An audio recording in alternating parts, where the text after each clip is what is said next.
What's going on, everybody? Welcome to Investing Bros. It is Monday morning. What is today? August 21st. Oh my goodness. It seems like just yesterday was the 1st of August, and now we're already at the 21st. The month is moving fast, but we got a lot to talk about today, guys. Of course, it's Monday, first day of the show, but we're going to have to talk about some negative things here, guys. First of all, the Bitcoin chart. Not looking super bullish here, guys. We're going to break that down in a lot more. Not a whole heck of a lot of news to talk about today, but something did happen very interesting with Ethereum and Vitalik Buterin, the founder of Ethereum, moving $1 million to Coinbase. What does that mean? We're going to break that down in a lot more. So make sure you don't go anywhere. Make sure you go ahead and smash that like button if you are excited about crypto, if you're excited about the show and breaking it all down. Smash the like button, subscribe to the channel, and we're going to have a great day today. I'm joined today by Mr. T. Shroom from Florida down there. How you doing, T. Shroom? Well, I'm doing better than I deserve, Tim. I've been having a great weekend, very restful. Good. Actually got a lot of work done too, so very good. I'm preparing, trying to get everything done for this weekend coming up. I do have my military duty, so it's going to be basically a 3-day week for me, and not in a good way. So that's the way that cookie's going to crumble. But I do have a quote of the day equivalent today. We're going to be going back over to our news. But Tim, I've got some bad news for our wet market fans out there. A wet market in Indonesia became the country's first market to cease the cat and dog meat trade following prolonged campaigning by local activists and global figures there in Indonesia. This was news this day last month, the 21st, and it's news that you probably missed. But it's random but interesting news there. So big bad news for wet market fans. Tim, how disappointed are you? A wet market is where they sell cats and dogs for meat? Yeah, I think it's a classification of market where there's like not a lot of rules, and that's apparently where some diseases originate that are not good. Yeah. I am not opposed. I'm not a big fan of eating cats and dogs. I will be honest with you. I think I have eaten a cat by accident before. We were definitely in England at a Chinese restaurant, and there was fried chicken up there, and then one of the kids noticed that his fried chicken had hair in it. Ooh. Not a feather, hair. So it makes you wonder, I didn't know you've been to England. I have. I went to London when I was 13. Cool. And it was a fun trip. But this show is not about my England trip and how they serve dogs in their local Chinese restaurants or cats. I don't know what it was. Allegedly. We didn't allegedly. Yes, of course. Of course. This show is about crypto. We're about to jump into it here, guys. But let us know. Put a 1 in chat if you were glad that Indonesia is no longer eating cats and dogs legally. I mean, well, it's not that simple, but yes, they're taking steps in the right direction. I said legally. They're gonna keep doing it illegally, but they're okay. We're gonna keep moving on here. We're gonna read some names here in chat, everybody. The first commenter of the day, a new first, Mr. Mike Vollmer is here. Got to meet Mike the other day. He's a mod over on the BitBoy channel. We had a little BitBoy party. We're gonna have another one because a lot of people were unable to make it, but got to put a face to the name Mike Vollmer. It's great to see you here. Who else do we have? A Blue Wrench, a mellow fellow is joining this morning as well. Crypto Antagonist, formerly, I think, Crypto JMP, because I do see that his Twitter handle is Crypto JMP. So it's good to see you here, Crypto Antagonist. Mike Play is here. Curtis Rorick is here with potentially one of my favorite comments I've ever seen on this show. I'll go ahead and read it now if I can scroll down to it. Peter Rorick, where is it? Oh, no. Okay. He said it right here. Curtis Rourke said, on today's show, we got a Top Gun Maverick review. That would be great. Bitcoin is crashing. He got that correct. Tim is getting a prostate exam, and Vitalik is joining the show. Congratulations, Curtis Rourke, on one of the best comments we have ever had in chat. That will go down, and I love it. You got one of them right. The rest of them are wrong, but it was still funny. Let's see who else is here this morning. Mike Lowry with the Blue Wrench is here. Justin Eubanks is here. Mr. J is here. Who else do we have? Nancy Croy, Gia S, Remington Peralt. Let's see. Brokashi No Dinero, Peter Provost, Philly Skills 1428. T Shroom is in the chat as well. Eric Wallen saying he's late, but good to see you here, Eric. Arson 246. Philly Skills 1428. Again, I don't know if I read that one already. Chaos Incorporated, Joe Nickel, Elo Brown, Marique Franick, and let's get three more, and we're going to move on. Bedridden is here. Crypto Mini Bike is here. And Grand Roofing Incorporated. Guys, if I did not read your name, because I do think there's a couple of you in chat that I did not get to read your name, it doesn't mean I don't love you. It just means it's time to go ahead and move on into the show. If you guys are excited, go ahead and smash that like button. It is Monday, so we're going to go back to doing the economic calendar. By the way, let us know. What did you guys hear for our Saturday live stream? It was amazing. It was great. Loved seeing all of you guys there. Just got to meet a lot of new people, a lot of new names in chat, new commenters, and I'm excited about the future of that Saturday show. It's a lot of fun. A lot of fun. Not a whole lot of news to talk about, but we definitely still had a very fun show breaking down some stuff with price action. Let's go ahead and share my screen here, T-Shroom, and get into our economic outlook of this week. So nothing happening today with the 2 stars here on tradingeconomics.com, but we move into tomorrow. CBI industrial trends order for our friends over in Great Britain. Tomorrow morning, the Fed, Barkin, will be speaking. Of course, we have some funny names over in our Fed, but Barkin will be speaking tomorrow morning at 7:30 Eastern Standard Time. I wonder what that means where he's speaking. I doubt that means he's speaking the U.S. That probably means he's somewhere in Europe speaking, I would have to imagine. We'll also see existing home sales. Not even a lot of consensus. Your forecast is saying it should be down to negative 0.5%. That's actually up from the previous point, negative 3.3%. So that could be interesting. And then later on in the day, we also hear from Fed Goolsbee and Fed Bowman will be speaking as well on Tuesday. Not a whole lot of big things. You got some home sales happening on Wednesday. But then we move into Thursday, August 24th. Durable goods month over month will be coming out.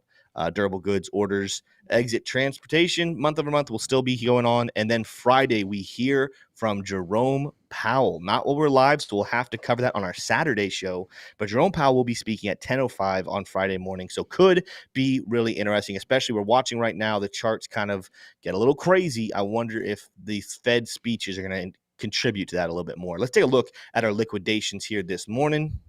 Within the last 24 hours, not a whole lot of movement. You're going to see mixed bag here. 5.15 million long liquidations, 2.72 million short liquidations here for Bitcoin. That's not a whole lot, especially we're talking about the other day. We started talking about, I think there was, almost 400 million. I think it was actually closer to 500 million liquidations in one day. Ethereum kind of split here, even 2.75 short, 2.09 long. So it is red, but that's kind of an even split here for Ethereum. XRP 1.82 are long, but 808,000 of them are short. So they are green, which is a bad thing. Again, more shorts more shorts liquidated than more long liquidated than shorts. Excuse me. Litecoin sitting red this morning, which is a positive sign. They've been crashing here a lot, but they still had a lot of liquidations in both areas, but they do get to go over into the red this morning. Let's take a look at some other bad news. Truflation definitively ticking to the upside. Today, it's up to 2.69%. After going low here for a very long time, we're now beating some of these peaks we had back in July. We're setting some higher levels on Truflation. Now, again, this isn't necessarily what we see the Fed respond to, but it is something to kind of keep your eyes on that, with Truflation ticking back up, that's definitely going to impact everybody at their local store and local places. Let's keep moving on here. Not a lot updating here with CME Futures, still predicting that September will see a pause and the first rate cut is going to be in May. Other than that, not a lot has changed here. So we're going to have to check back in on this after we see some more updates from some of our Federal Reserve board members. Fear and Greed Index down this morning to 38 after being at 39 on Saturday.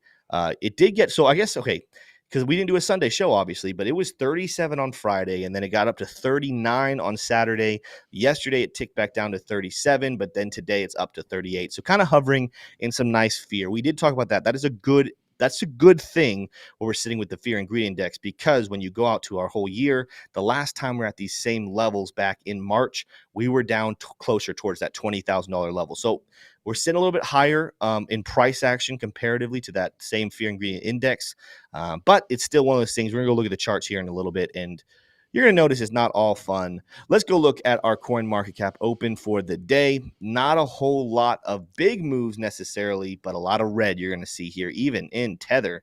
Not a big deal, though, only down 0.04%. But Bitcoin the last 24 hours, almost down 1%. Ethereum, not down that much. BNB down 3.57. We don't do a lot of BNB TA. Maybe I might take a quick look at it because we did lose a pretty significant level of support on BNB. XRP down 4.21%. It did rally all the way back up to 55 cents. So instead of 55 cents being a key support level, it turns out it ended up being a key resistance level. Who would have guessed it? Let's keep looking on here. Cardano down about 1%. Dogecoin almost down 3%. Solana down 3.6%. But again, nothing necessarily massive. Nothing made big moves. Let's take a look at the top 200 though and see if anything else did. No, the biggest gainer of the day, Hedera HBAR, it's only up less than 2%. Nothing major happening there in the green category. Let's see what our biggest losers are. Let's real quick. Optimism in the green, slightly. Litecoin slightly in the green last 24 hours. Nothing else. Gemini dollar. That's a stable coin. So, all right, let's take a look here. Thor Chain is the biggest loser of the day, 11% down. Now, still up 20% in the last 7 days. So that is a positive after all of the negativity that happened here. They're still up 20%, but they are the biggest loser today. Sui down 8% as well. SNX Synthetics is down 6%. Akash Network, we talked about that. I think on Saturday it had a big day to the upside, but it is now in the loser category, down 5%. XRP is joining that list. Some of the top losers of the day, of course, down 4.2%. So that is our crypto market cap open. It's time to go ahead and jump on over into charts. And I'm going to take my time here. Make sure you guys comment your thoughts, your questions. I'm going to look at chat here just a second. Curtis Rourke said, let's get the Beaver update, bro, too. I think he meant Beamer. I think, yeah, okay. Someone else said Beamer because Crypto Trade said Beaver update. There we go. Yeah. Oh, I see now, Curtis Rourke. I see the joke. The Beaver update. Beamer is, yeah, well, I'll ask him today when I get home what he's thinking about the charts. He hasn't tried to escape the yard recently. For those who don't know, my dog Beamer historically tries to escape the yard right before big crashes. So he missed this crash. He didn't call this one correctly because he did not try to escape. But that's rare for Beamer to miss. And I'll keep you guys updated on what he's thinking. All right, taking a look here at Bitcoin here, guys. Of course, our TA brought to you guys by BitGet and our chart prime indicators, the greatest and best indicators for trading.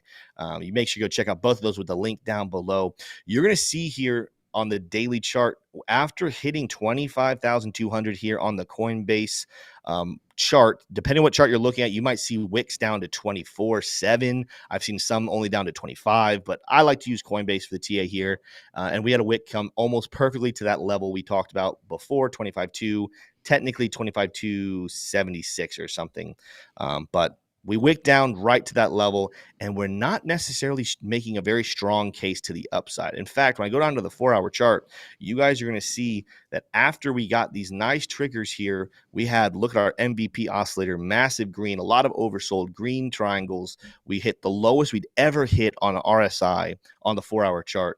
Instead of price bouncing to the upside, it's more just trickling sideways. And this is something that we did kind of reference when this happened, that I said, looking at the high volume that came in with this dip, more than likely, even if we got a good little bounce to the upside, more than likely, we were at least going to be revisiting this level. And someone asked earlier in our Discord, which, by the way, guys, you got to be in our free Discord. There's so much stuff happening over there. Information, as it breaks, people are posting stuff. We have some amazing conversations. Make sure you go join the free Discord. But we were talking about Wyckoff, and there's a lot of different things we could talk about with Wyckoff. And I think specifically people were asking about the Cardano chart when it comes to Wyckoff. But I want people to understand.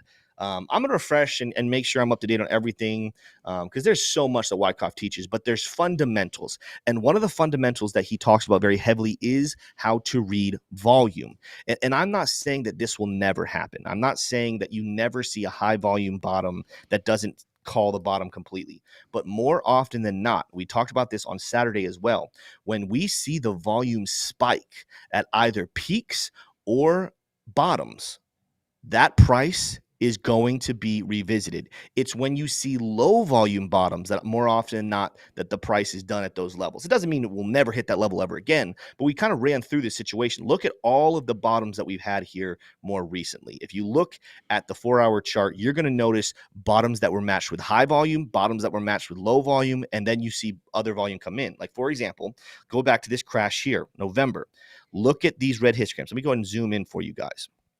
Look at the high volume that comes in with the red candles. I'm looking specifically at the fact that it's red and saying, all right, I could have told you that when we crash down to this level, 15,400 or whatever, 15,500, that we are more than likely going to revisit it. Well, what did ended up happening? We ended up just trickling sideways, revisited that price here later on in the same month. But notice how now that the volume is low, now you're looking for a potential new move to the upside. And it still took a little bit of time, but we never revisited those levels again. You change of pace here, though, when you come back and you look at, all right, so this is kind of still trickling to the upside here. You look at this one right here, a high volume peak. That volume coming in right with the peak. And then we ended up revisiting those levels. When you start looking at these other levels, this doesn't count as really a bottom. This one is a bottom. After peaking out and then coming back down and crashing back to about 19,500, let's take a look at what happened with the volume. Notice that at the levels that the price comes down, the volume really did not spike that high. So this is actually an indication when we start to move to the upside, you're like, all right, we have a very real chance for this to be an explosive rally. And sure enough, the real volume comes in to confirm the upside. This is something that Wyckoff talks very much about, is these low volume springs with confirmation volume to the upside, right? And then as you keep moving on and you're looking at things, look at where the actual top came in, right? I think I talked about this before. Well, not the actual top, the top back here, low volume top. Didn't really get a confirmation volume on the way down. So this is one of those things that I'm like, all right, this was a messy situation where we did not have a lot of volume, but we did come back down over here. We bottomed out, low volume, had a big volume confirmation to the upside. That's some good stuff right there. We are revisiting those same price levels, but that meant for the time being that price was done. And then you start to look up here and you see, all right, look at this peak right here, high volume matching the exact top. This does mean we more than likely should be moving to the upside again in the near future, but who knows how long that will take. That was a whole lot. I'm walking you through a whole lot. We'll have to see. There's nothing that's perfect, but I'm just starting off with this Bitcoin TA, and I'm saying I do not like this peak in volume as we come crashing down, and especially since we're not creating a V bottom and exploding back to the upside, more than likely what we are seeing is at least a repeat of some stuff we saw back in November of 2022. So if you guys are wondering, am I going to get another chance to purchase at 25,200? My answer to you is yes, but here's where it starts to get a little bit worse, everybody, because that's not the worst. I mean, that just tells us we're going down to 25,000 again. That's really not that bad. We are looking here on the 4-hour chart. You guys tell me what you're seeing here before I even write anything. Do you guys see a bear pennant right there? That's exactly what I'm seeing here. You guys are going to notice we are creating this nice little pennant right here. What's he called a symmetrical triangle pattern. But the thing with symmetrical triangle patterns is the question is, which way did price go into that symmetrical triangle pattern? Well, in this case, the price came to the downside. And in this case, that is representing a very nice, what we call a flagpole, probably starting back here on August 16th. Now, I'm not going to go all the way to the wick. I'm going to go to the first level where we kind of enter into this nice symmetrical triangle pattern with a lot of confirmation. If we move this over, more than likely, and I'm not saying this is going to play out perfectly, I still think there's a decent chance that we actually end up rallying and retesting this blue line first. But I am going to sit here and notice that this is a bear pennant that would give us a price prediction all the way down to about 22,600. Now, you guys know I am not someone thinking that 22,600 is going to be a bottom. I believe that 25,200 is one level to keep your eyes on. If we can hold it and not break below it, there's a chance that we never do. But if we break below 25,200, I do not think that we stop somewhere in the middle around 23,000, 22,500. I do believe it'll be a process of getting back down to these levels around 19,600, 19,500, filling our CME gap, that we have set back here. Oh, look at that, guys. We'll have to talk about that here in just a second. But we have a gap back here all the way down to 19,940. Historically, these do close. And also the fact that we were within such striking distance. And as we talked about on Saturday, we're following a similar pattern to what we did back in we did back in June to July and August of 2019. I do believe that we're going to see a repeat and price action could come back down to levels of 20,000. Now, as I'm saying this, guys, this is something on the 4-hour chart that I did not even notice. You're going to see it also when we come to the daily chart. This is a good sign right here that we do have another gap to keep your eyes on for move to the upside. Let's see what this level is. Now, when you're looking at gaps, here's some more alpha. We're doing a lot of TA alpha for you guys today. Anyone who likes to do TA, hopefully you guys are learning a lot here. This, when we're looking at gaps, a lot of people you're going to see, and I've seen other technical analysts do this, they're going to come down to the bottom of this wick, and they're going to say this gap starts at 27,500. That's not the case, guys. Let's walk through why that's not the case. Let's think through what a candle communicates.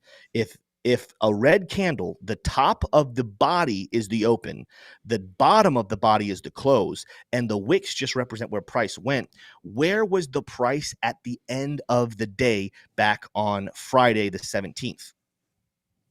It wasn't down here at 27.5. We could have hit 27.5 somewhere in the middle of the day.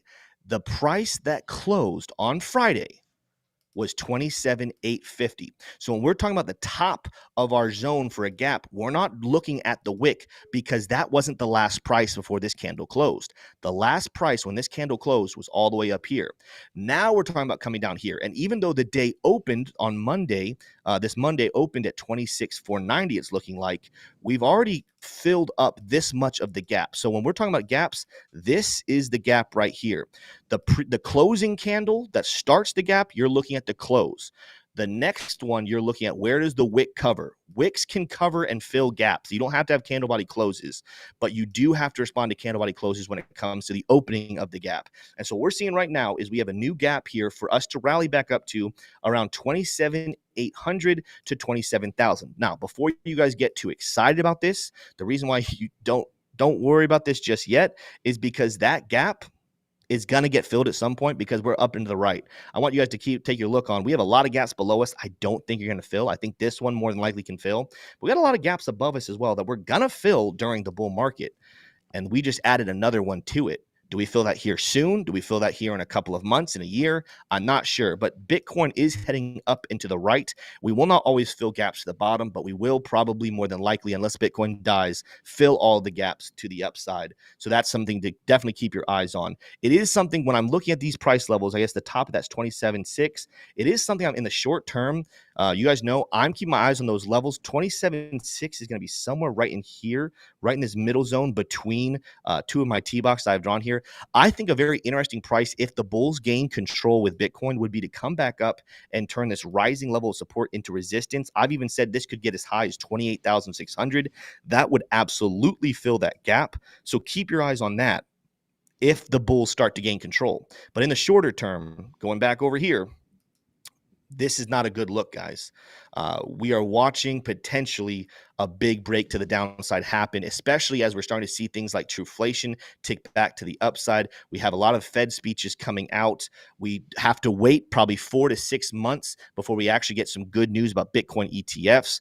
As a whole, there's a lot of reason why I think we could see Bitcoin continue to the downside. Now, I think it's going to take longer than we think. If we're really being honest, guys, even though I'm drawing this, I'm not going to be surprised whatsoever. And this is a long TA time for Bitcoin, but I think this is really important, guys. I'm not going to be surprised if we actually do see Bitcoin only come down to 25.2 again with a low volume spring, as we talked about, with confirmation move to the upside, but then we end up hitting our heads on this blue line somewhere in this region, and then we come and make our way back down. And now it's about, do we continue to hold 25.2? My opinion, no. I think in reality, what we start to do is we get into September and we start really having a red September. We have a red October. We end up bottoming out at the end of October. And that will be when we actually get our bottom, probably somewhere around 20,000, 19,500 range. And then we get our actual move to the upside. Whew, a lot of stuff there. I'm going to take a quick break. Going to get a sip of water, T-shirt, go to Brocam. We're going to go back in and do some more coins here as well. But what do you see chat saying? What is your opinion on everything we just kind of broke down there talking about the TA? Dry powder. keep dry powder, guys. There's really nothing more important right now than keeping dry powder. I mean, you look at these levels that Tim's shouting out. What do you do with that? What is the action? It's not financial advice, but you put a limit order there, right? With money you can afford to invest, Hmm. and also that's not going to wipe out your dry powder in case it goes lower in this crazy market. Uh, I've been seeing a lot of very bearish news coming from China, talking about corporate bonds in the United States. There's a couple of things that could happen that could push risk assets even lower than they are now.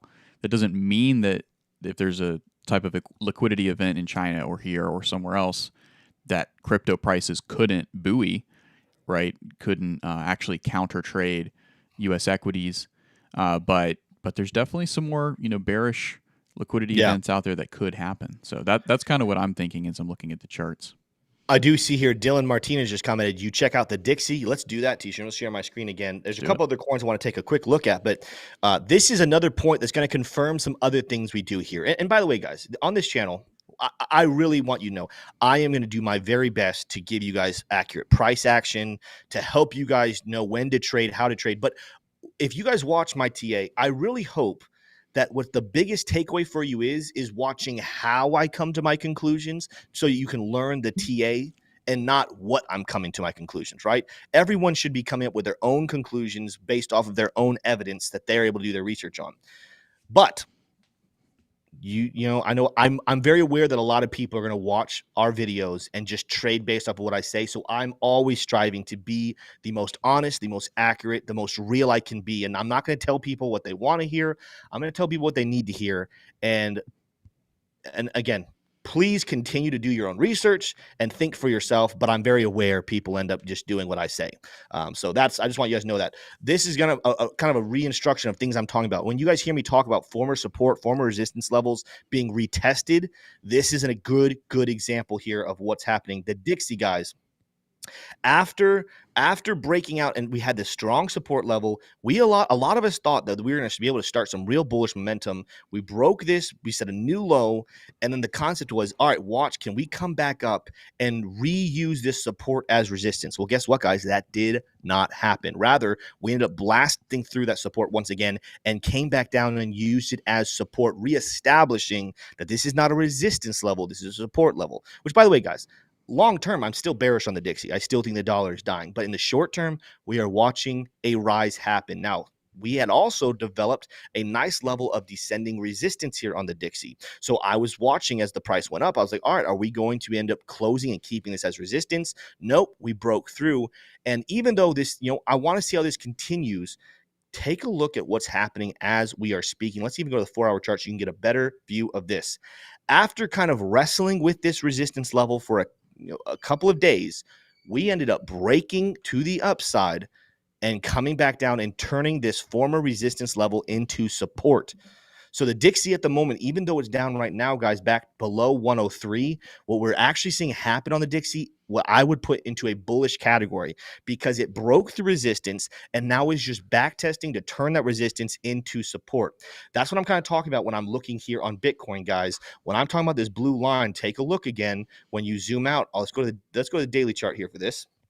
This blue line has been support since back in December of 2022, and then again in March, and then again in June.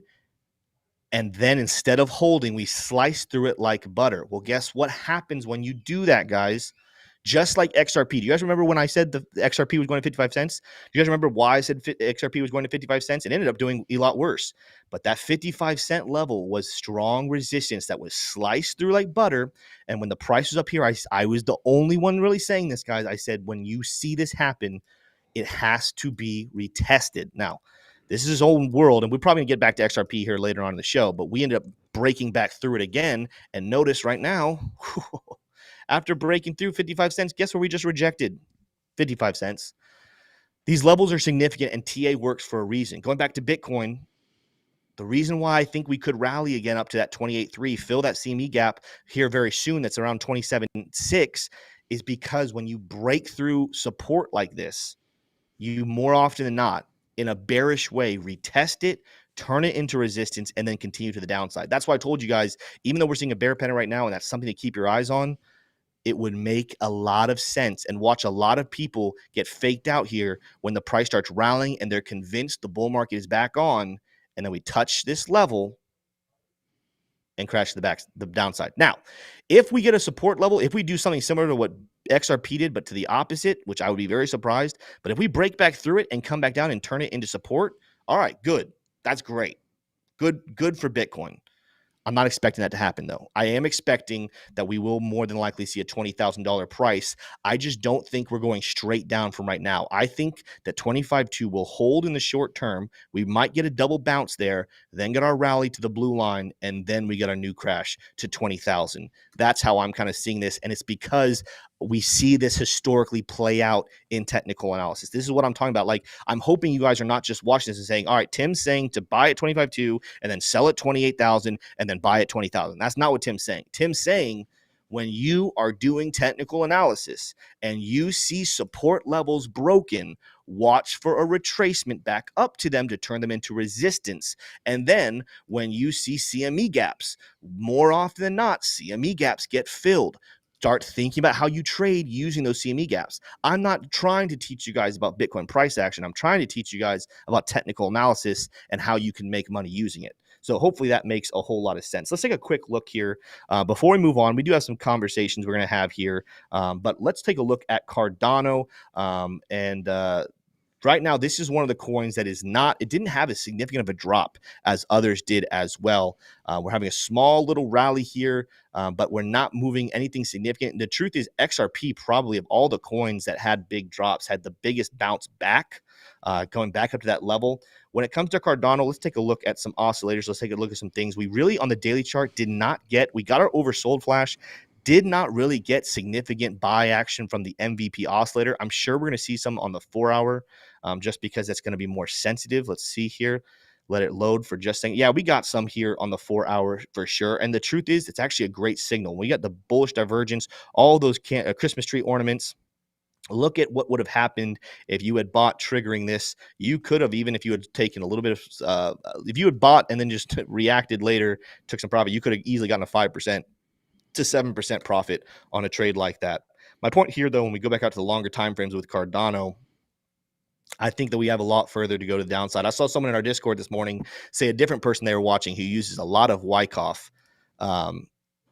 TV, not what Tim had said. I don't know what that one is. 18 cents continues to be my level I'm watching, guys. And even though Cardano did not respond very negatively to this most recent price action, that just tells you how overextended Cardano is to the downside. It tells you it didn't have a lot of room left. But watch, if Bitcoin makes a run towards 20,000, I think it's pretty much a sure thing at this point. 18 cents is in the cards. The bottom of that level is 14 cents is something definitely still to be keeping your eyes on. Let's take a look here at some other things. We did get a reversal here on Cardano on the daily chart. That's actually very strong. So kind of supports the theory. Let's even go. Did Bitcoin get a reversal? No, it did not. Kind of supports the theory that more than likely we are going to see another push to the upside before this big dip. But we got a lot of time left. We have 10 days left here in August. We have all of September, 30 days. And then again, I'm telling you, I think the real bottoms, not of the bear markets. I think for Cardano, it's a new bottom, but for Bitcoin, a new bottom before the real bullishness comes back. We're talking about mid to late October. More than likely, late October is going to be where we really see a bottom if we're continuing with that 4-year cycle and keeping those same patterns as what we saw back in 2019. Do not be surprised, guys. I would say continue to be vigilant with your DCA strategy. Continue to DCA, because that's what you do, especially these low levels. But if you have dry powder that you're looking for maybe a swing trade opportunity, or maybe you're looking and saying, hey, what's the lowest that we could get here that I could get a really good buy? I can't promise you 18 to 14 cents is the bottom, but that is a very good level to keep your eyes on, that by the time we reach those levels, probably in October, we're back getting close to where things are going to start gearing up for the 4-year cycle, for the halving event. People are going to start getting excited. We don't wait till halving events to start rallying. We actually rally up into them, kind of trade sideways at them, and then we start our bull market just a couple of months later. Same thing here, guys. We're still on schedule to have one more good dip in the markets, and you can cry about it, you can fuss about it, or you can take advantage of it. So keep your eyes here on Cardano. But for right now, we are seeing, kind of backing up what I was talking about with Bitcoin, more than likely a short-term pump that will probably fake a lot of people out. and then we're going to see another crash come later on in October. But let's go back to Bro Cam here, T-Shroom. We're going to transition into our community time and then some stories. Kevin B says, Tim, and he's very excited about this because it's all caps. Tim, what do you see XRP getting to for a low before the bull run? That's a hard question, Kevin B, because I thought 55 cents was going to be low. So I was a super bull when it came to my low XRP price. What I've said more recently is I think something to be interesting, prices to be interestingly looking at are going to be somewhere in the 41 here. Let me take down the oscillators and turn off these indicators as well. I think watching these two bottoms right here, I think back in March bottom here around 35 cents and 41 cents could be interesting areas. Notice XRP had the hardest crash, but then of all those coins that had hard crashes, it had the best little bounce back. Nothing will follow perfectly, but they will follow similarly to Bitcoin. And I think XRP could be one that maybe has not as significant of a drop as Bitcoin, excuse me, which is why that 41 cent area looks kind of enticing. To me, I think that's another good bottom area for XRP. I think, though, all these wicks we just saw, Bitcoin, we saw a wick come down literally to 25.2. We saw Ethereum wick down how far? 1469. We saw XRP wick down to 43. Cardano, I'm going to just do Cardano's last one and then I'll make my point. Cardano, we saw wick down to 24. I would say we're definitely going to see revisits of those price actions, but my anticipation is anywhere between some coins, maybe only 10%, but I think we could still see 20 to 30% drops in coins from the bottom of those wicks that we just had. Let me know in chat what you guys think, though. But that's what we talked about a lot on Saturday. If you guys didn't watch Saturday's show, go back and watch it because it wasn't just a fun show. It was a very informative show, very, very enticing and a lot of good TA. But T-Shirt, let's go ahead and go into our community time. You kind of hinted earlier at an announcement for this weekend, but I'll let you address it. What are you doing this weekend, T-Shirt? I'm going to be having my face in the dirt doing push-ups on a military base in Florida because I'm in the military. Some people forget. But I am in the military and I have my military duties this weekend. So I will be gone Thursday and Friday and Saturday. So Tim will be more than likely rocking out, though, bringing you guys all the updates. So boom. Yeah, I think it will be good. Yeah, I've been sitting here working. Maybe we haven't even asked this, so we're asking live. No pressure, Piper. But if you want to come on, you're more than welcome to come on. But I also have ways. I've definitely played with stuff. I've never done a show by myself, but I know how to do it now. I've had to learn how to do it, and so the show will continue no matter what, guys. The Investing Bros will be here with you guys every single day. There will be. I say that there will be times and days, guys, where due to unforeseen circumstances, we'll have to cancel the show. But I'm hoping that doesn't come anytime soon. And I'm also really liking that figure, T-Shroom, sitting above your box. What's his name? His name is Bros. Oh, where'd he go? See, when you say his name, he disappears. So that's sad. Yeah. Any other announcements we have, T-Shroom, for anybody this week? I think that could be about it. Yeah, that's about it, guys. You know, we're just trucking through the bear market, just doing what we can. There's one more I did remember. So we just at T-Shroom, after looking at our schedules and everything else, we are going to, for right now at least, especially with now taking on the Saturday show, we're not going to be doing the Tuesday tactical trades anymore. If Piper, is back anytime soon and wants to pick that back up, we would love to do it. I know a lot of people like tactical trades, but just especially with now taking on the Saturday morning commitments, T-Shirt and I talked, and we're just like, it'd be nice to be able to have Tuesday night to spend with family. So we will be pausing tactical trades for now. We'll see if that comes back in the future, but that is something you guys should know. We will still be doing our X Spaces Wednesday nights at 5:45. So make sure you guys are tuning in for those. A great opportunity for you guys to come in and talk to us. Of course, if you guys become members here, we have our bro times on Tuesdays and Thursdays. But even on the X Spaces on Wednesday nights, the real purpose of those moving forward is we'll pick topics and we'll kind of introduce them and give our thoughts. But then we really want to bring you guys on. We want to hear your guys' questions, your thoughts, and you guys can really get to hang back and talk with us a lot more. So make sure you guys are staying engaged on Wednesday nights, X Spaces. Put it on your calendar.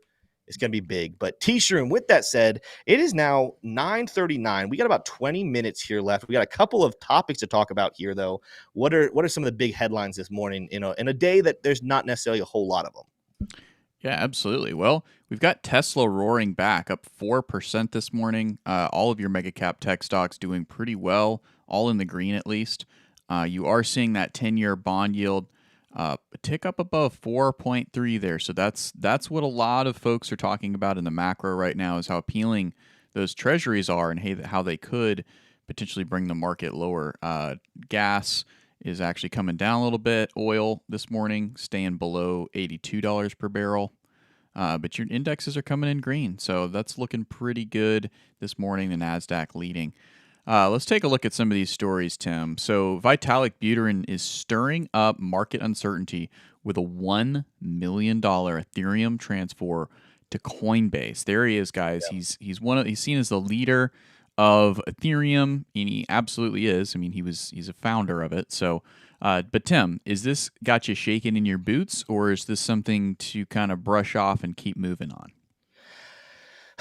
I need to find out more information. And T-Shim, we were talking about this before the show. Maybe there's something bad here, but from just the surface value, unless someone knows something that I don't know about Vitalik Buterin, he's a billionaire. He's got a lot of money. $1 million is a drop in a bucket compared to his wealth. So I don't see this as Vitalik Buterin has some great exit strategy. More than likely, logic would say this is some form of an investment, some sort of plan. I think this is something that's really big right now because people just want to try to find something to talk about and make a big deal. By the way, guys, that's kind of a sign of, if anyone thought that we were in a bull markets are not this boring when it comes to information. There's always something breaking. So like, this seems like a stretch to me, T-Shroom, but it's all over Twitter. It's all over the internet. This is what a lot of people are talking about, and they're speculating and trying to find some solution. And again, people might know something I don't know, and I'm very happy to update my information. But with what we have right now, this is not a big deal. This is a very small amount of money to a very, very wealthy man that is constantly, working to upgrade and create new partnerships and new things. So who knows what's happening? We'll have to wait for the real details to come out. But for now, if anyone is sitting here wondering, do I need to sell my Ethereum? Is Ethereum about to dump because Vitalik Buterin just sent $1 million to Coinbase? If Ethereum dumps, I don't think it's because of that. Let me just say that this is not a very significant article whatsoever, in my opinion. T-Shirt, do you have a different opinion?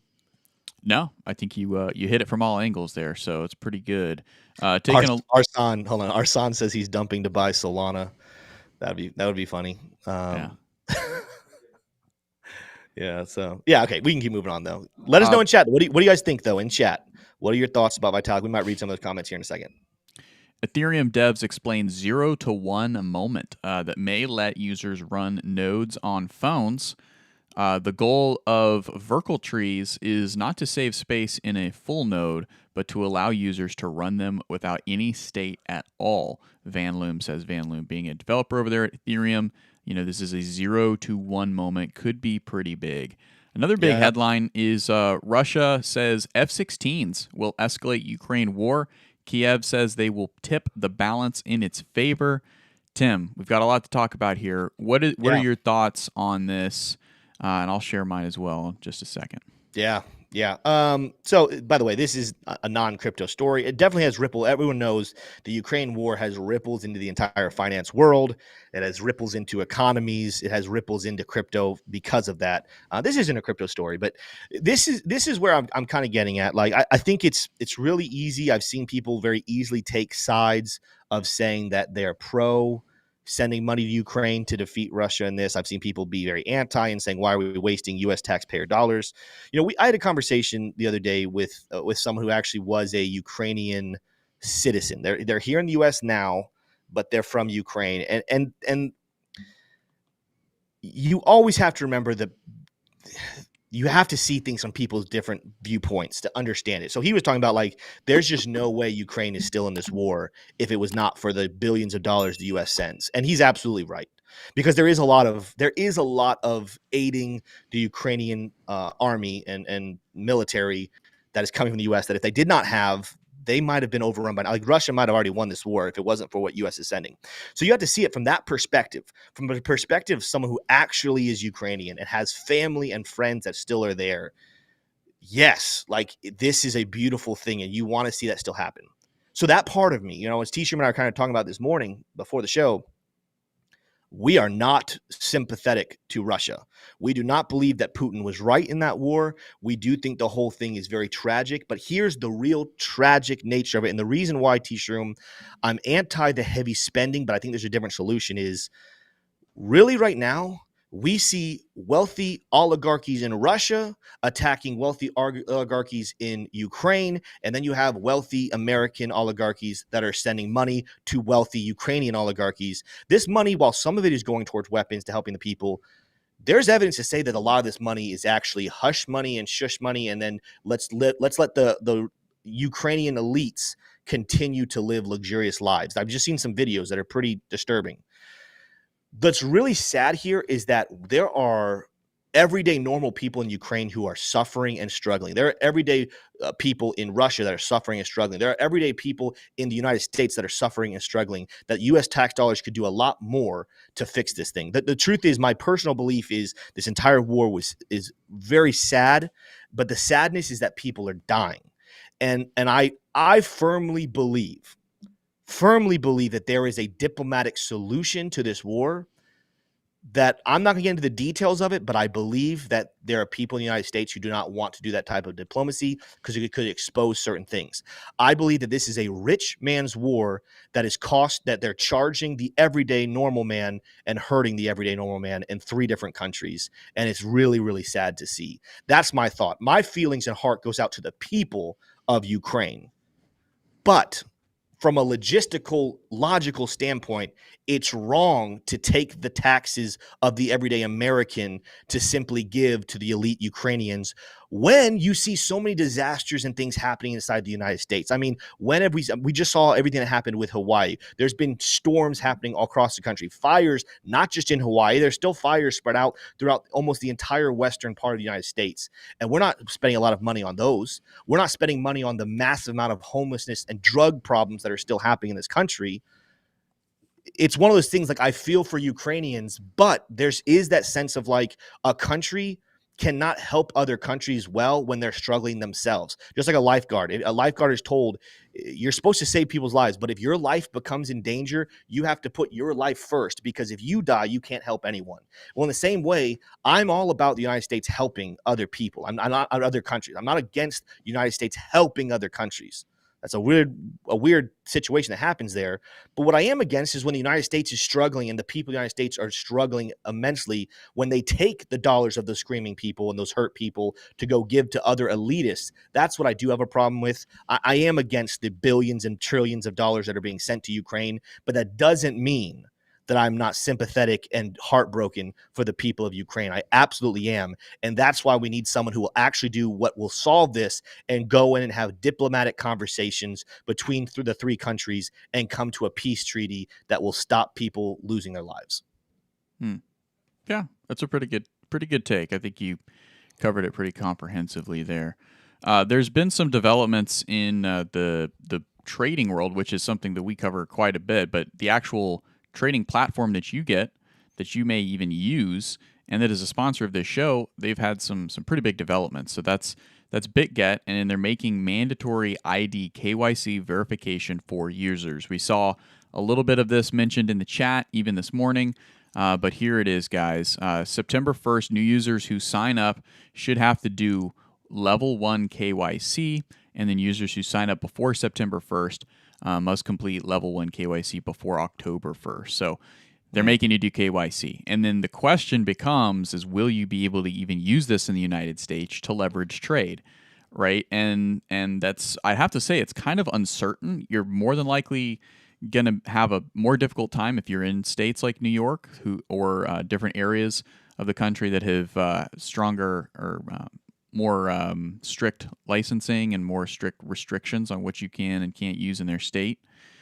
So I've got to be honest with you, I'm unsure exactly how this cookie's going to crumble to see exactly how it's going to go. But most certainly it's not good for folks who want to leverage trade in the United States. I think it's one less option that's going to be on the table, unless the VPN does still work, unless that option still works. So, Tim, there is an exchange that folks can still use that is still around. What is that exchange? Well, I'm not certain. We got to look more into this. What we're hearing is that Femex is another good solution out there, and we're going to work here with the Investing Bros, making sure we're going to try to get an affiliate link for them as well. I got to look into that. Never used Femex before, never traded on it.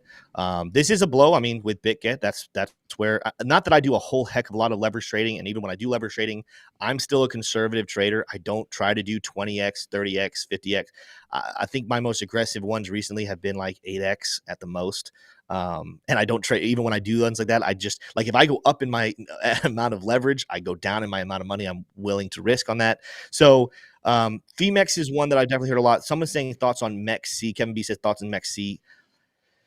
I have to do more research on MEXC. MEXC is one that's enticing and interesting. I've seen a lot of other people using, but I've also heard I've heard some negativity about MEXC, but before I could spread any of that negativity or positivity, I'd have to know a lot more about it. So let me know in chat what you guys think. What do you think about Femex? What do you think about MEXC? Those are both ones that I have to do more research on, but I have heard more good things about Femex at this point than MEXC. Army Piper just gave a super chat saying, my VIP rep verified, can't use in the US, ID required. Yeah. Wait, so Piper, you can't use BitGet in the United States, or you just can't leverage trade? I assume he's talking about BitGet. No, he's definitely talking about BitGet. So what I'm saying is, can you just use BitGet and trade 1-to-1 still in the United States, or they're saying they're shutting it all down for all U.S. citizens? Would be the question. Ninja Glock says Femex would be a way to go. Rand Arsan 246 says cheaper fees on MEXC for sure. Could be interesting. Yes. I've just heard that there are concerns with MEXC. Again, I need to verify these, but I've heard of people saying that their accounts were like locked down, like shut off. They could not access their money. So it's like one of those things, again, I can't verify that. But I do. It's something to be alarming. If you hear a rumor that they're locking down accounts and not letting you withdraw, that's something to be concerned about. And let's see here. Piper says at all. Okay, so Piper, they're saying they're shutting down everything in the United States with BitGet. Interesting. I'll have to definitely look into that. So yeah, very interesting. Yep. Well, there is one more story here. Base Network sees activity soar past Arbitrum optimism amid friendly.tech frenzy. Let me show you guys what this is. So the app tokenizes Twitter accounts on chain, letting users buy and sell shares of their favorite social media personalities. Tim, I mean, I know that we don't fully understand the intricacies of how this works, but at the surface, is this a good idea, a bad idea? We've seen some similar platforms in sports where you can kind of trade on the ups and downs of certain athletes. Yeah. Is this something that's interesting to you? And it's certainly gaining a lot of popularity. It's new is the biggest thing. That's why it's doing so well right now. Is it's new and people haven't decided if they love it or hate it or if it's good or bad. It's interesting though. I mean, that I saw on there is like they already had 1 million users within like the first couple of days. That's pretty impressive. Like that's not something that I think could just go away overnight. But we've seen things like this pop up and take a big deal and then kind of back off and get not as productive. But I'm gonna be honest with you, until I do a lot more research on it, it's not something I really want to get involved with because it just seems like it could be kind of messy and kind of promises a lot of upside, and then you end up getting bummed out because you've figured things out. They end up kind of rigging the system. I like the reason I like trading and I like doing technical analysis and trading altcoins is because you have a little more control. You definitely still have control over things. Now, every now and then something surprises you and something doesn't go the way you want, or there's a big movement. Yes, but for the most part, investing and trading is betting. It really is betting. You're betting on a coin go up, you're betting on a coin go down, and you have your particular reasons. But there's like a level of control and a level of predictability, unlike in sports, they'll predict, like you were kind of referencing, these fantasy leagues and stuff like that, where they predict this player is going to have this amount of touchdowns. Well, you can't control if that player twists his ankle in the second play of the game, which is a lot more likely than a massive company who's doing billions of dollars every single year goes bankrupt. That's not as likely. So I don't know if I'm a fan of it or not. I'm in our chat. Does anyone in chat have you guys engaged yet with what is called Friend Tech, right? Friend.tech. Friend.tech. Have you guys messed with it? What are your guys' thoughts about it? It's so fresh. I have not put too much thought into it and too much research into it, but it's something that's you got to see the results early on and say, all right, this is not a small flash in the pan. It's serious. What's going to happen with this in the future? Yeah. Yeah, it's Yeah. interesting. It's interesting what'll happen, but there's no doubt about it that it is gaining popularity. I think that it's very compatible to start something like this in crypto, right? Because there are so many influencers, and some of them are in all kinds of scandals one week to the next. And there's also like a lot of like smaller influencers that could be seen as like alt influencers, right? Keeping Yeah. with the metaphor of altcoins. And you might want to bet that, that a smaller influencer is going to get bigger. So it's interesting. I might actually take a look at this platform and kind of see what it's all about. Yeah. It doesn't sound like something that I would use as a user, but it's something maybe Right. that might be interesting to kind of track and see where this could potentially go, and does it have Yeah. staying power? Mike Place, it's someone on X said one of the founders has a shady past for Friendtech. That's kind of weird. And the other thing is, like, if you are betting on influencers, right? Like, there's not really regulation on that. Is if the whole point is like you're kind of like investing based off of you think someone's going to grow or shrink. Like, theoretically speaking, you know, couldn't if this became a big thing, couldn't an influencer take a payout? Like, let's just say I would never do this, but let's just say we get on here at T-shirt. Investing Bros is really big, We're growing. What if someone tried to pay us like $1 million to stop posting for like 2 weeks and to stop doing things, and all of a sudden our numbers start falling and stuff? Like, the manipulation. If you're going to be investing based off of people's social media accounts going up and down, do we not think that there's massive availabilities for manipulation there? Like, and again, that's a bad example because I don't know if we're ever going to be at that level. But I'm so many people, like, some people with like millions and millions of followers.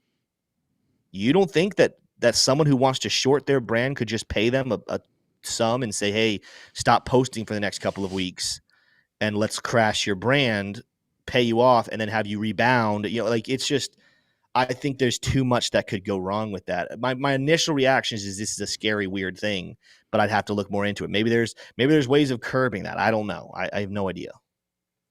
Yeah.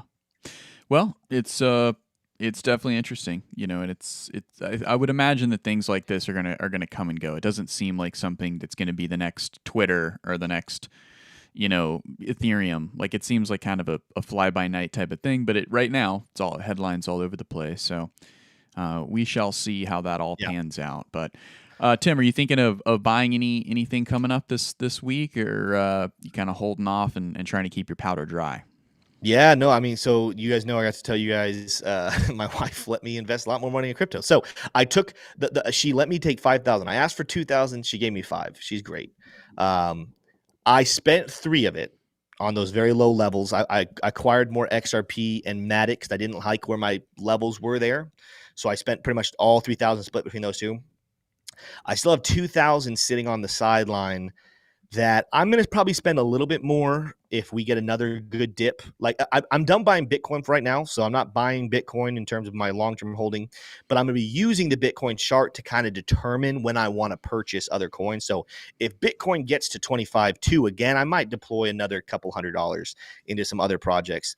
But I'm sitting here waiting. I think I think that we're going to see new bottoms on some of these altcoins. I think we're going to see, maybe not new bottoms for all of them in terms of beating those lows that we had back in November of 2022. But I think that we could definitely get low. I think Ethereum, we talked about the other day, like 1,300 is interesting for Ethereum, but there's an outside chance 1,100, somewhere on the higher 1,100 comes back into play. That'd be interesting to scoop some more ETH up at that level. Like we just talked about earlier, XRP 35 to 41 cents looks interesting. Again, all these low predictions we're making, these low prices, they don't change where we think that the price will get long term. The more we dip now, just the greater returns you could buy with a dip than if you bought right now and decided to hold. Which, by the way, if you buy right now and use all your dry powder right now, you're still going to be a very wealthy person come this next bull run. I just think that there's some levels on altcoins and Bitcoin a little bit lower than this, that if you're saying I want to scoop up some more good prices, keep some. So even if it's only a little bit, even if you only let's say you have $1,000 of dry powder right now, even if you only kept $100 for those low levels, keep it. Keep $100 of that 1,000. Keep 10% just in case of those low levels, because there's a very real opportunity that stuff could happen, and it would not change the bull run whatsoever. That's my opinion. T-Shirt, you purchased anything this week? I might be doing some selling. To be honest with you, take a look here at this chart. This is some selling of some trades, I should say. This is Tesla. Tesla up 6% this morning, doing really, really well. It looks like there's some headlines around some of the Cybertruck sales doing pretty well. So you never count Tesla out, guys. It's been underperforming versus Microsoft and Apple, but goodness gracious, it's poised to do pretty well here if it could get up above the 250 again and make a move higher. So I might be trying to take a little bit of profits on Tesla to buy it a little bit lower. But ultimately, guys, no, I'm definitely in buy season as well. Trying to keep my powder dry, though. Trying to keep it dry so that I don't get stuck in some losses and then I can't sell and buy Bitcoin. Right? Is kind of the big one. Bitcoin is definitely the one that I want to get the most of moving into 2024. But I must say, I've been talking with Amanda, my fiance now. If you guys didn't know, I am engaged now to Amanda, and we've been talking about wedding costs because we're looking to have our wedding probably in spring or summer of next year. Tim, I know that you don't have very many opinions on weddings and spending on weddings. None, actually. So, but it's definitely a factor kind of coming into my brain now because it likely will coincide with the halving of Bitcoin of when our wedding will be. So it's definitely something I'm thinking about. Yeah. Let me know in the chat what I should do. Well, guys, it is 10:01. It is time to wrap up today's show. Thank you so much for choosing Investing Bros today. Hopefully you guys had a fun time here. Even with not a lot of news happening, we always have a great fun conversation. And again, love seeing what you guys say in chat. So make sure you guys are an equal part of this community. We could not do this without you guys. We love you and want you here every single day. Make sure you smash that like button on the way out if you have not already. Make sure you are subscribed to the channel, and we will see you tomorrow morning, the same time, the same place. You guys have a great day.